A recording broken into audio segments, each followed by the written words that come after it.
এ বন্ধু, বন্ধু রে, এ বন্ধু, এ আতিক।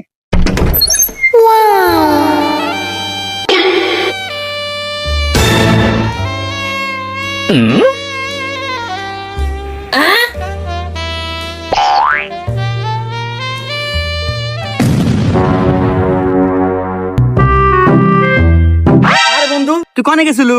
আরে তোকে খোঁজা নিয়ে তোকে বাদ গেছিলাম। আমার খোঁজার জন্য আমার বাড়িপুর গেছিলু, তুই আবার ফেরত যাস কে? চল যাই। না বন্ধু, আমি আর তোর বাড়ি যাবো না। ইয়াল্লা, তুই আমার বন্ধু এত বড় কথা কস মানে তুই কি আমার বাড়িপুর যাবো না? কি আর কোমরে, তুই হলো বন্ধু মানুষ, না করলে হয় না। তোর বউয়ের কেবা জানি মন হইলো, তোর বউ না আমাকে দেহা কেবা জানি এক্সপ্রেশন দেয়, মানে মুসি মুসি হাসি দেয় আমাকে দেহা। মনে হইলো কি তোর বউ মনে হয় আমার প্রেমে পড়ছে। বন্ধু, তোর বউয়ের না চরিত্র ভালো না। ওরে হুমুন্দি, আমার বইয়ের চরিত্র ঠিকই আছে, তুমি যে বিষ্ণেবারের মতো না, ওইটা আমার বয়ে কয়া দিছি।